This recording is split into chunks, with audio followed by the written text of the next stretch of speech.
Hi there. Have you ever imagined a high school student, bright, well-behaved, with a future full of promise, being murdered in broad daylight, right inside the very school they called home? And not just that, but their body wasn't found until nearly 24 hours later, cold and lifeless, tucked away in a locked storage room. No blood, no signs of struggle. The crime scene so spotless, it felt almost surgical. That's exactly what happened in this story, and the truth behind it shocked everyone, especially the police. Cedar Hill, Georgia, was the kind of town where the pace of life hadn't changed in 50 years. Mornings were quiet.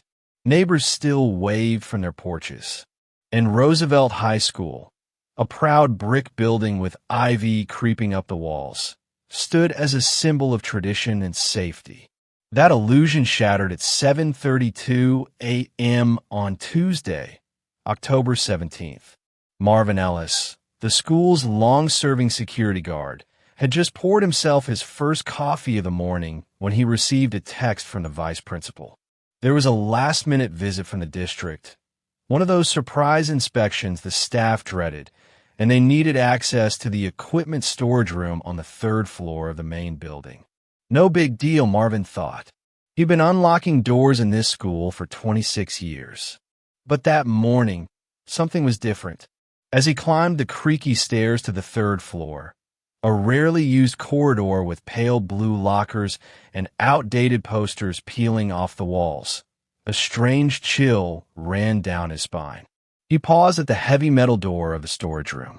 Usually, the latch was left loosely closed, never fully locked, just enough to keep the janitors or students in the art club from wandering in. But this time it was bolted shut with the internal slide lock engaged. Frowning, Marvin pulled out his ring of keys, nearly 40 of them, all worn from decades of use, and slid the master key into place. As the lock clicked open and he pushed the door inward, a wall of thick, stale air escaped from the dark room, hitting him like a slow, sour wave. It smelled of dust, chemicals, and something else. Something metallic. Something wrong. He reached for the light switch. The bulb above flickered twice, then cast a weak yellow glow over the cramped space.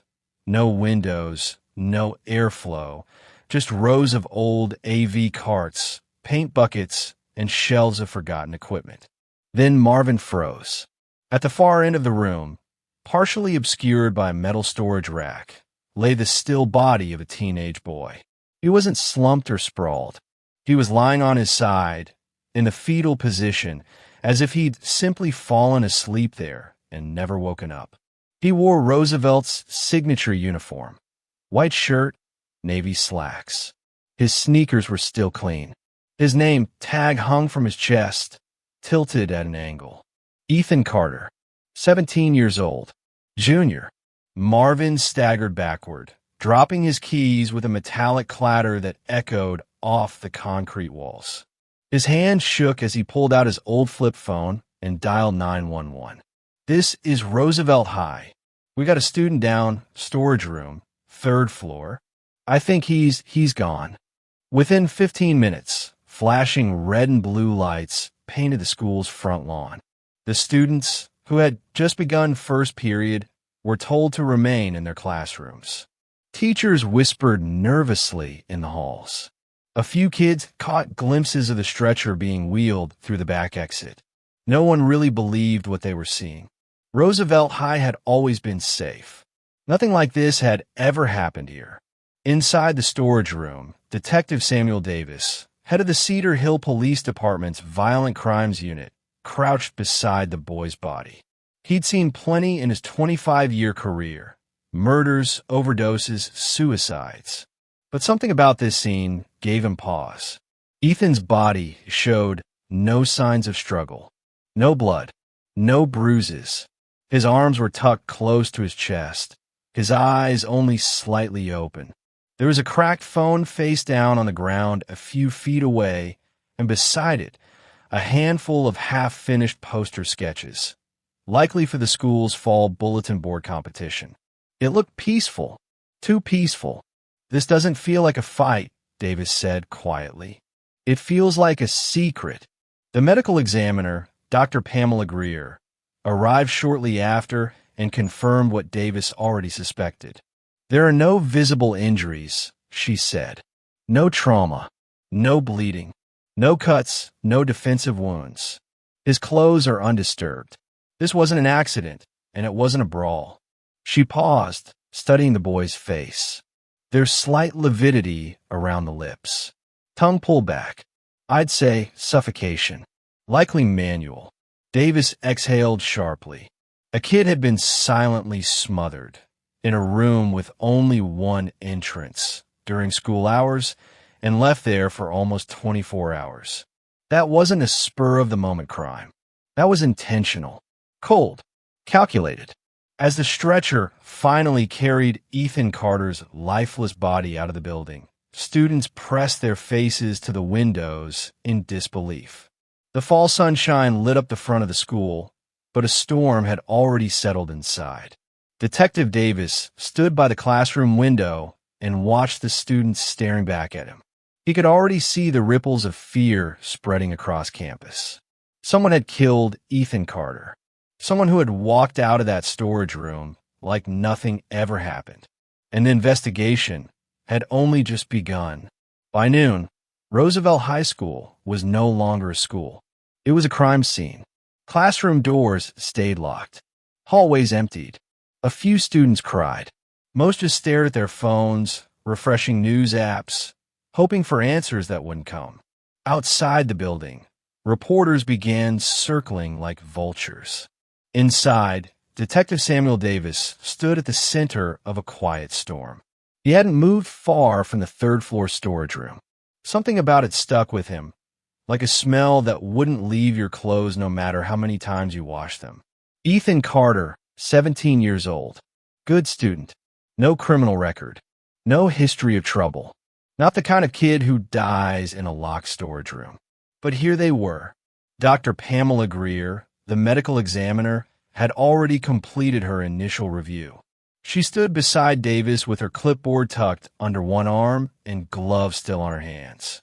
"I'm calling it suffocation. Most likely manual. Someone covered his mouth and nose. No bruising on the neck, so not strangulation. Probably used a hand. Maybe both. Time of death. Yesterday morning.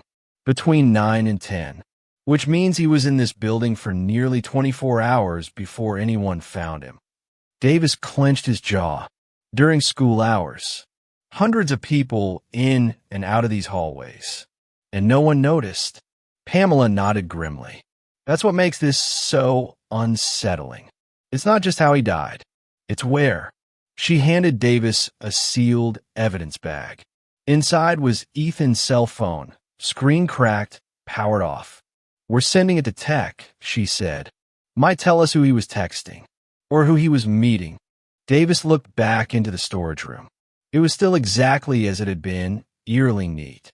The rows of paint cans, the empty shelves, the cold linoleum floor. There were no overturned chairs, no signs of a fight, no scratch marks, no panic, no struggle. If Davis didn't know better, he'd say it looked staged. And that terrified him. Downstairs, in the school counselor's office, 2 chairs had been set aside for Ethan's parents. They hadn't arrived yet, but others had. Students, teachers, faculty, all giving statements. All confused. All saying the same thing. He was quiet. He was kind. He didn't have enemies. But the truth is, every teenager has secrets. Especially the smart ones. Especially the ones who pretend everything's fine. As Davis reviewed Ethan's school records, a picture began to form. Ethan was gifted in art. Straight A student. No behavior reports. A member of the National Honor Society. Recently nominated for a statewide creative writing award. He had a girlfriend, Brianna Scott, also 17, bright, involved, captain of the yearbook committee. By all accounts, they were the golden couple. But no golden couple exists without shadows. Detective Davis requested Ethan's class attendance logs. It was there that the first clue jumped out. On October 16th, the day Ethan died, he had been present for first and second period. But starting third period, his attendance flipped to unexcused. The school never flagged it. The teacher didn't follow up, and Ethan never left the building. That meant one thing. Ethan disappeared inside Roosevelt High School, sometime between 9 o'clock and 10 a.m., and no one saw a thing. That afternoon, Davis walked the halls with Principal Laura Matthews. "Tell me about this floor," he said, nodding toward the third level. "It's rarely used outside of storage and some art supplies," she said. "Most students don't come up here unless they're part of certain clubs. Were there any cameras in the hallway?" Principal Matthews hesitated, her expression tightening. "There's supposed to be, but the third-floor wing camera has been down since last Friday. Maintenance was scheduled this week, but we hadn't gotten to it yet." Davis looked at her. So whoever did this knew there'd be no footage. She didn't respond. She didn't have to. The camera was broken. The hallway was empty. The door had been bolted from inside. Ethan was already dead when classes were going on just 2 floors below. This wasn't random. This wasn't careless. This was someone calm. Someone collected. Someone who knew exactly how not to get caught. At 3:15 p.m., Ethan's parents, Charles and Deidre Carter, arrived. Deidre didn't speak. She just stared at the folder on the detective's desk. Her husband tried to ask questions, but they came out broken. Davis gave them what answers he could. "It was quick," he said gently. "He didn't suffer, and we're going to find out who did this. I promise." They nodded. What else could they do? Before leaving, Deidre asked one thing. Was he alone? Davis paused. The truth was, they didn't know. Not yet. But something deep inside him, a feeling he'd learned to trust over decades, told him Ethan hadn't been alone. Not in those final moments. And somewhere in this school, maybe in a classroom, maybe in a hallway, maybe smiling in yearbook photos, was the person who had killed him. They hadn't run. They hadn't hidden. They were still here.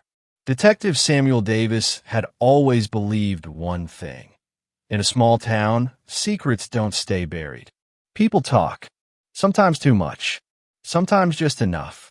By the third day of the investigation, the whispers at Roosevelt High were getting louder. Students were talking in code. Teachers were second-guessing what they thought they knew. And Davis? He was finally beginning to see the cracks in the perfect image of Ethan Carter's life. On the surface, Ethan had no enemies. But dig deeper, and a web of quiet tensions began to unravel. At the center of it all was one name, Brianna Scott. Tyrell Brooks had been Ethan's closest friend since middle school. Both sons of single mothers, both academic standouts, both part of the school's Black Excellence Scholars program. They were like brothers until they weren't. The fall semester had changed everything. Brianna, who had once been Tyrell's debate partner and closest confidant, had started dating Ethan. And just like that, the dynamic shifted. "He didn't say anything at first," said one classmate, "but you could feel it. Tyrell didn't like being second." Several students described tense arguments between Ethan and Tyrell in the weeks leading up to the murder. Nothing explosive, just cold stares in the hallway, long silences during group projects, and one incident where Tyrell reportedly left class after a heated exchange. When questioned, Tyrell kept his head down and his voice even. "I didn't kill him," he said. "I was mad, yeah, but I wouldn't do that." Davis asked where he was during third and fourth period on October 16th, the exact window Ethan was believed to have died. Tyrell hesitated. "I went up to the third floor," he admitted. "I was looking for some poster boards for the Black History Club." "Did you go near the storage room?" Tyrell nodded slowly. "I tried the door, but it was locked. I knocked. No answer. I thought maybe someone was inside. I left." His cell phone GPS placed him outside the storage room for 17 minutes, from 9:46 a.m. to 10:03 a.m. Not enough to convict him. but more than enough to raise suspicions. And then came the second red flag. During a search of Tyrell's phone, investigators discovered a hidden folder of photos. All of them were of Ethan and Brianna. In class, in the hallway, at lunch. Some were cropped, some zoomed in from a distance. They weren't criminal, but they were obsessive. When confronted, Tyrell looked up with eyes that burned. He didn't deserve her, he muttered. He just took everything. Jamal Davis had a reputation. Star linebacker. Loud. Competitive. Senior year. He was focused on a football scholarship. But what most people remember about Jamal was that he used to date Brianna. For nearly a year. They broke up in August. Ethan and Brianna went public 2 weeks later. Jamal didn't handle it well. He called Ethan soft, said one student. Said Brianna downgraded. Said real men don't hide behind sketchbooks. There was a well-documented verbal altercation in the cafeteria. Nothing physical, but Ethan reported it to a teacher. Jamal was issued a warning. Detective Davis called Jamal in. You got a lot of anger for someone with nothing to hide, Davis said. Jamal smirked. Yeah, well, it's high school. Emotions run hot. Doesn't make me a murderer. His alibi checked out. He was in the gym with Coach Hightower and half the football team during the time of Ethan's death. But Davis didn't dismiss him entirely. Sometimes killers don't need to pull the trigger. Sometimes they just need to point the gun in the right direction. Then there was Brianna. She hadn't spoken to anyone since the day Ethan was found. She'd been out of school, under doctor's care for anxiety and panic attacks. Davis requested to speak with her privately at her family's home, accompanied by a school psychologist and a female officer. She looked fragile, her hair tied back, eyes swollen, voice barely above a whisper. Ethan was sweet, she said. He cared too much. About everything. About me. Davis asked about the tension between Ethan and Tyrell. She nodded. They stopped talking after we started dating. Tyrell didn't take it well. Did he ever threaten Ethan? No, but he threatened me. Davis blinked. What did he say? She looked down. He said, if I let Ethan keep hurting me, he'd handle it himself. She paused, then added, but I didn't tell anyone. I didn't think he meant it. Brianna handed Davis her phone. There's something else. I didn't want to say it unless I was sure. On the screen was a text message received at 9:37 a.m. on the morning of October 16th. It read, if you want him to stop, I'll make sure he does. From a number not saved in her contacts. She hadn't responded. Davis ran the number through the system. It wasn't Tyrell's. It wasn't Jamal's. It was a burner. Registered to no one. Used only once. Then gone. As Davis stood outside Brianna's house that evening, George's fall air felt colder than usual. He had a motive. He had jealousy. He had anger. But he didn't have a killer. Not yet. Until the lab called. They had cracked into Ethan's phone, the one found near his body. Hidden behind a password-protected folder titled Art Project, Fall Semester, they found a single video file. It was 1 minute and 32 seconds long. And what it showed, who it showed, would blow the entire investigation wide open. The file was hidden, deep, tucked inside a folder named Art Project, Fall Semester, the kind of name most forensic analysts would have skipped if they were rushing. But the tech team working under Detective Samuel Davis didn't skip anything. Inside the folder, among dozens of scanned sketches and image files, was a single MP4. No title, no tags. Size, 35 megabytes. Last modified, October 2nd, 9:12 p.m. The moment it opened, silence fell across the entire room. The video was grainy, handheld, shot through a narrow slit, likely a cracked door or a locker vent. The image flickered slightly, but the audio was clear as glass.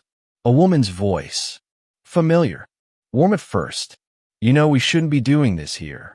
A man chuckled softly. Nobody's around. Come on, baby. The camera panned slightly, and the faces came into focus.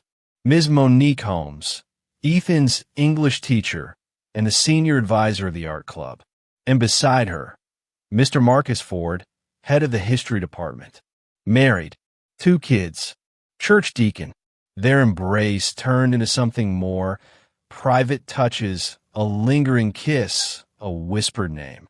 And then suddenly, the tone changed. Wait, did you hear that? Ms. Holmes pulled away, glancing around. Who's there? Who's out there?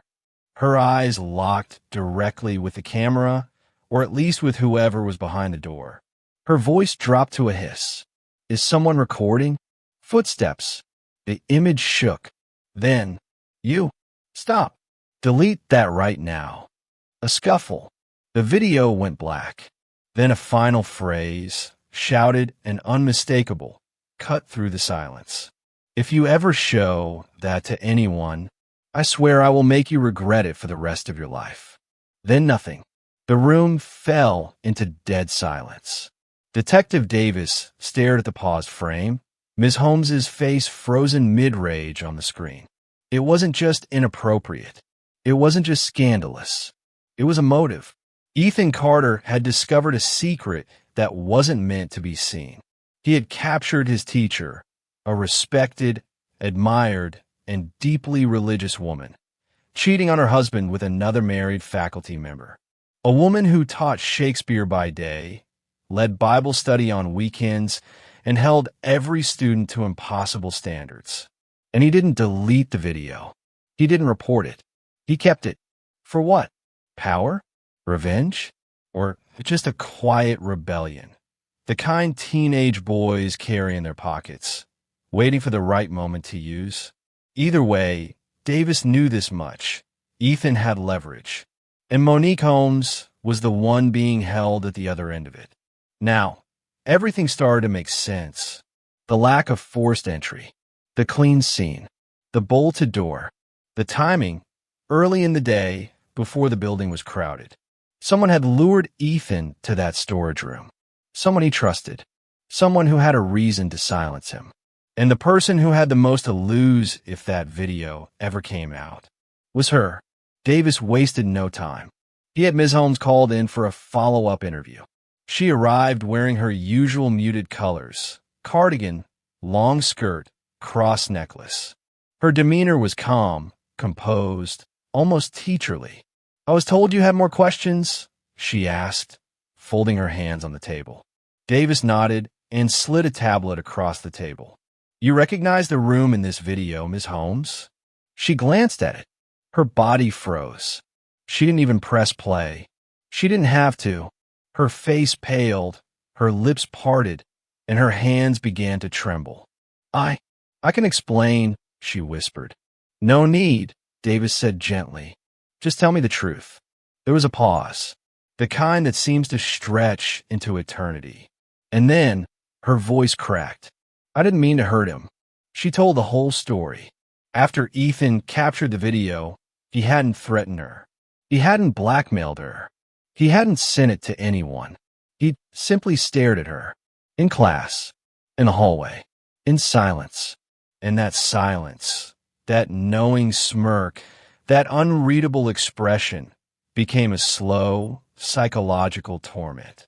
To Monique, every glance from Ethan was a threat. Every test paper he turned and felt like a loaded gun. She begged him to delete it. Once, then twice. But Ethan never responded. He just let her panic build, let the pressure mount. And on the morning of October 16th, she snapped. She texted him, pretending she needed help arranging posters for the fall showcase. Asked him to meet her in the third-floor storage room. Said it would only take a few minutes. He agreed. Once inside, she begged again. He refused. Told her she should resign, come clean, own it. Then, she said, he laughed. Cold. Dismissive. You don't get to control this anymore, she recalled him saying. Maybe you should be the one scared now. She panicked. I didn't plan it, she sobbed in the interview room. I covered his mouth. I didn't want him to yell. I just needed him to stop. But he didn't stop. His body went still. And she just stood there, for what felt like an hour, staring at what she had done. Afterward, she cleaned up, locked the door behind her, walked back downstairs, and taught her next class like nothing happened. "No one suspected me," she said softly. "Why would they?" Detective Davis didn't answer. He didn't need to. By the end of the day, Monique Holmes was placed under arrest for the murder of Ethan Carter. But the damage had already been done. The trust was gone. The illusion of safety shattered. And the boy who had seen too much had paid the ultimate price for staying silent. In every violent crime, there's a moment when something snaps. A fuse burns out. A wall gives way. A human mind, once rational, crosses the line into something irreversible. For Monique Holmes, that moment came on a Monday morning at 9:42 a.m. in a small, windowless room on the third floor of Roosevelt High School. And it began with a text. Mobile phone. "Hey, Ethan, I need your help setting up the art display before the district walkthrough. Meet me in the third floor storage room in 10. Thanks." Ethan responded with a simple thumbs up emoji. It was the last message he would ever send. Monique had spent the weekend staring at the video, the one Ethan had recorded weeks earlier. She watched it again and again, watched her own face go from pleasure to panic, watched herself make threats that could end her career, her marriage, her entire life. She had begged him privately to delete it. Ethan never did. He didn't show it to anyone. He didn't even speak of it. He just watched her squirm. That silence, more than anything, broke her. She couldn't sleep, couldn't eat. Every time Ethan walked in her classroom and took a seat in the second row, she felt like the room shrank, like the walls were closing in, like every eye in the class knew what he knew. On Sunday night, she made a decision, not to kill him. She wasn't a killer. She just wanted the video gone and her control back. But when power slips from the hands of the powerful, desperation becomes a dangerous thing. Ethan arrived exactly at 9:52 a.m. He walked into the storage room casually, holding a roll of masking tape and a stack of colored posters. He smiled politely, not warmly, and said, "What's the plan?" Monique was already inside, pacing. She didn't smile back. "We need to talk," she said. He raised an eyebrow. Again, she stepped closer. Her voice shook. "Just delete it, Ethan. Please. I can't live like this. I'm begging you." He looked at her, not unkindly, but not compassionately either. "It's not posted anywhere," he said flatly. "No one's seen it. You're making this a bigger deal than it is.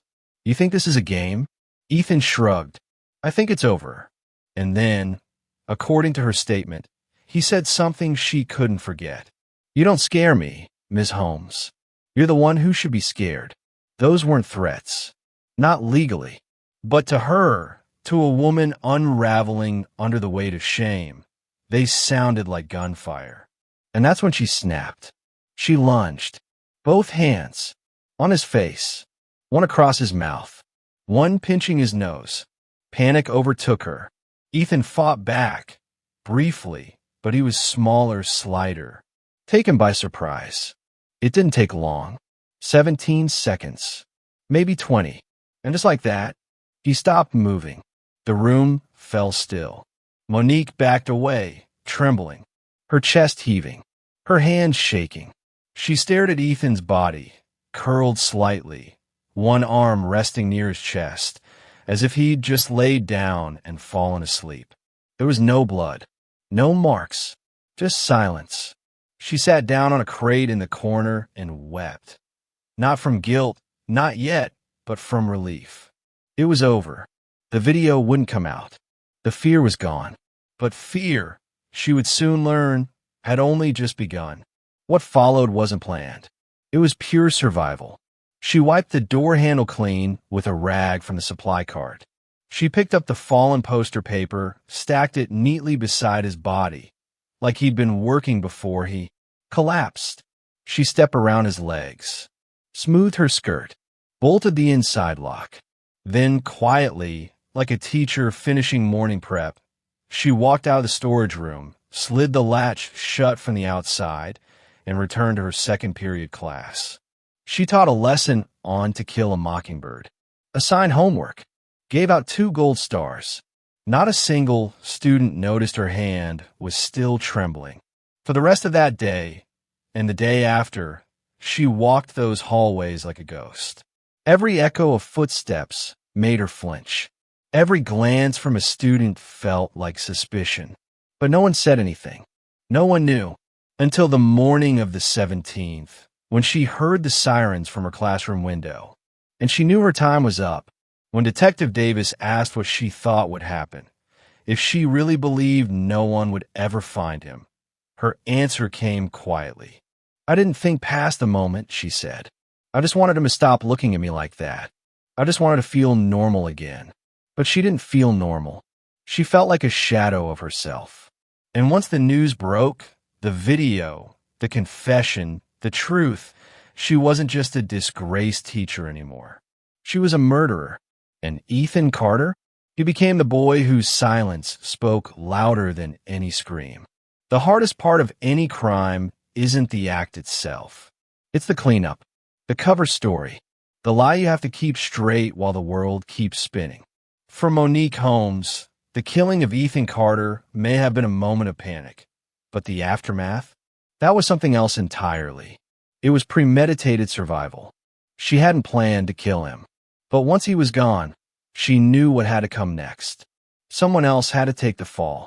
And in her mind, there was only one person in the entire school who fit that role perfectly. Tyrell Brooks. Tyrell wasn't just close to Ethan once. He had been his best friend, practically family. And when Ethan began dating Brianna, the same girl Tyrell had quietly loved for years, the friendship fell apart. Everyone at Roosevelt High knew the tension. They'd seen the distance. The way Tyrell kept to himself. The way he looked at Ethan in the cafeteria, across the lockers and homeroom. The school whispered it. The students repeated it. Tyrell hated him. Monique didn't need to invent a motive. It already existed. All she had to do was nudge it forward. That night, after Ethan's body lay cold and hidden in the storage room, Monique opened a new browser window on her phone and purchased a burner SIM card from a shady app she knew better than to admit she used. She activated the line under a fake name and sent a single message to Tyrell's phone at exactly 9:40 p.m. You know what he did? "I need you to talk to him.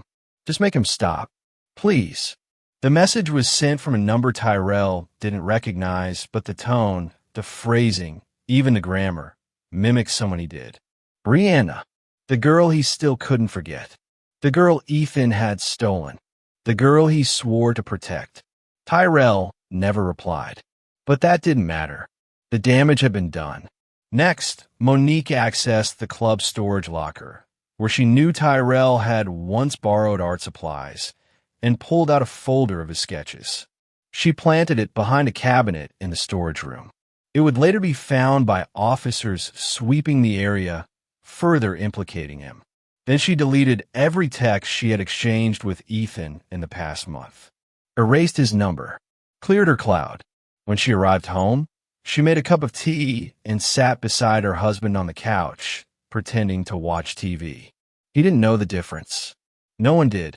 2 days later, Tyrell Brooks was brought in for questioning. By then, the rumor mill was already turning. Students remembered that one time they argued. One claimed she saw Tyrell following Ethan in the hallway. Another swore he had once said, "If I ever see him hurt her, it's on sight." None of it was definitive. But in a town like Cedar Hill, whispers become facts when the right person believes them. And Davis was starting to believe them. In the interview room, Tyrell sat with his shoulders hunched, hands clamped together tightly in his lap. He wasn't combative. He wasn't even defensive. He was tired. And when Davis dropped the fake text message in front of him, the one Tyrell thought came from Brianna, the boy broke down. "I didn't mean to hurt him," he said. "I just wanted to talk. I waited up there for him, but the door was locked. He never showed. I left." "Did you go inside?" Davis asked. Tyrell, shook his head. I never even saw him. But the GPS data told another story. His phone had been idle, just outside the storage room, for 17 minutes during the exact window Ethan was killed. Combine that with the planted folder, the photos of Ethan and Brianna found in Tyrell's gallery, and a motive rooted in jealousy? It was enough. He wasn't arrested. Not yet, but he was labeled a suspect. Pulled from classes. Isolated. Whispers followed him down the hall like smoke. That's the guy who killed Ethan. You heard what he did, right? He stopped showing up to school. His mother begged the school to clear his name. And all the while, Monique Holmes stood in front of her classroom, calm, composed, and cold, as if none of it ever happened. But Detective Davis wasn't done. Something about Tyrell's confession didn't sit right. It felt too shaky, too rehearsed. This isn't a kid hiding a body, he told his partner. This is a kid hiding from blame. And then the break came. At 6:13 p.m. that evening, the digital forensics team finished decoding Ethan's personal phone, the one with the cracked screen found near his body. Inside, they uncovered the video, and the truth came pouring out. In that moment, everything snapped into focus. Tyrell hadn't killed Ethan. He'd been played, manipulated, used as a shield. The real killer? She was the one writing lesson plans for Tuesday morning, the one baking cookies for the English department, the one smiling from her yearbook photo like nothing had happened. Ms. Monique Holmes. For 3 days, she taught like nothing happened. Monique Holmes stood in front of her English classroom, reading passages from Of Mice and Men, circling spelling errors on essays, reminding students about the upcoming midterm. Her tone was calm, her steps measured, her hair tied back in the same neat bun she'd worn for years. To her colleagues, she was unshaken. To her students, she was the same strict but fair Ms. Holmes they had always known. But inside, something had shifted, because even the most well-practiced liar knows. There's no pretending forever. On the evening of October 20th, Detective Samuel Davis called Monique Holmes and asked her to come in, just to clarify a few things. She agreed without hesitation. She wore a long beige coat, pearl earrings, no makeup. She looked tired. The interview began like any other. How long have you worked at Roosevelt High? 12 years. How well did you know Ethan Carter? He was one of my students. Bright, quiet, talented, no hesitation. But Davis didn't press. Not yet. He let her talk, asked her about her husband, her church, her role in the art club. Then, without warning, he slid a tablet across the table and pressed play. The room went still. The video, Ethan's video, filled the screen, the shaky frame, the slit of light. And there, crystal clear, Monique Holmes and Marcus Ford, locked in an intimate embrace in the faculty lounge. She didn't look away. She didn't blink. She just froze. When the video ended, Davis spoke softly. That footage was found on Ethan's phone. He never sent it to anyone, never showed it to the principal, never even mentioned it to friends. He kept it. She swallowed hard. Why would he keep it? Davis asked. No answer. Why didn't he delete it when you asked? Still nothing. Then Davis leaned in, voice lower. Did you kill him to protect your secret, Miss Holmes? Her composure cracked. No, she whispered. That's not why. He stayed quiet. And then, like a dam giving way, she broke. She didn't shout. She didn't scream. She collapsed inward, her voice shaking like a leaf in the wind. I beg him, she said. I beg him to delete it. He wouldn't. He didn't have to say anything. He just looked at me. Every day. Every single day. Like I was already finished. Tears welled in her eyes. I wasn't trying to hurt him. I just wanted to stop. I just wanted to be free. Davis kept his eyes on her. So you lured him, locked the door, and suffocated him. She nodded slowly, like she was finally admitting something she hadn't even said to herself. I covered his mouth, just for a second, just to stop the words. But then he stopped moving. She looked away, and then it was too late. After a moment of silence, Davis asked the question that had haunted him for days. Why Tyrell? Why did you try to frame him? She didn't hesitate this time. Because I knew he'd be believable, she said. Because people already thought he had a temper. And because he loved Brianna, maybe just enough to follow through. There was no remorse in that sentence. Just calculation. Cold and sharp. By the time Monique Holmes was formally arrested and charged with first-degree murder, the community was already spinning. Parents were furious. Teachers devastated. Students in disbelief. The woman they trusted, the one who taught them poetry, who coached them through college essays, had not only killed one of their own, but nearly destroyed another in the process. Tyrell Brooks was exonerated immediately. The school issued a formal apology, but no apology could erase the damage. Tyrell never came back to Roosevelt High. He finished the semester online, out of town, living with an aunt in Augusta. His record was cleared. His name wasn't, because in a small town, rumors live longer than truth.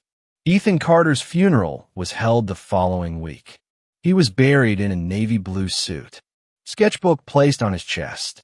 His mother wore the same dress she wore to his middle school graduation.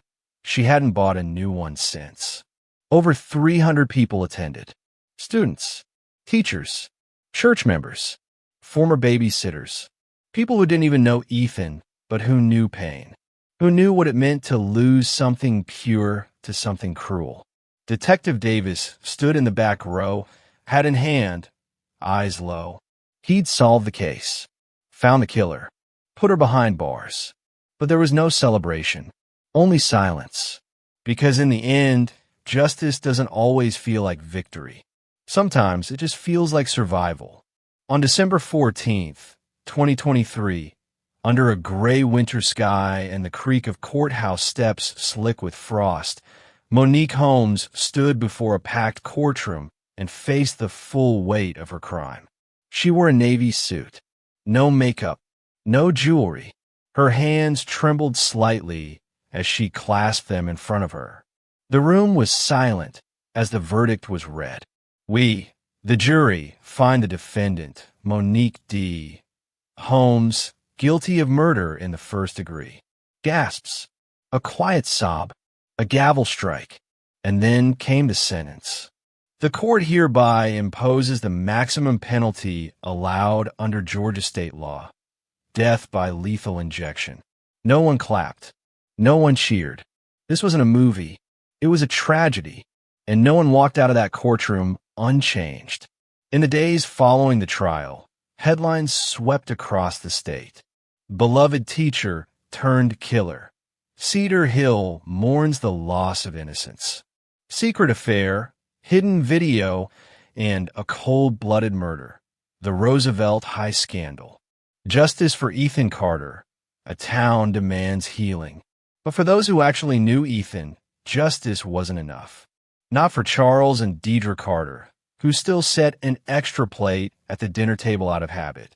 Not for Tyrell Brooks, who now had to carry the memory of almost being condemned for a crime he didn't commit. And certainly not for Brianna Scott, who visited Ethan's grave every Friday after school and left behind a white lily and a folded poem he would never get to read. Roosevelt High School changed forever. The third-floor storage room was permanently sealed. Security cameras were replaced, upgraded, and connected to the local police department in real time. Every student was given access to free counseling. A mandatory code of ethics was implemented for all staff, and a new memorial garden was planted behind the school's art wing. The garden named Ethan's Place. In spring, it bloomed with blue irises, his mother's favorite flower. In the center stood a small plaque that read, "In memory of Ethan Carter, a kind soul, a brilliant mind, a silence that deserved to be heard." But even outside the school gates, the scars ran deep. People questioned things they never used to question. They looked twice at teachers. They paid closer attention to what their kids said and didn't say. And they learned the hard way that evil doesn't always come with a weapon or a warning. Sometimes it wears a smile, a cardigan, a school ID badge. Sometimes it grades your essays at night and kills you in the morning. Monique Holmes never appealed her sentence. In a written statement delivered from prison, she said, "I don't expect forgiveness. I don't deserve it. I only hope that Ethan's family finds peace, and that no one ever sees me as a victim. I wasn't. I was afraid, and I let that fear make me into a monster."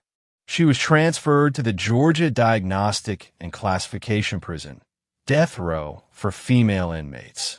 As of this writing, she remains there, alone, awaiting execution. Detective Samuel Davis retired 3 months after the case closed.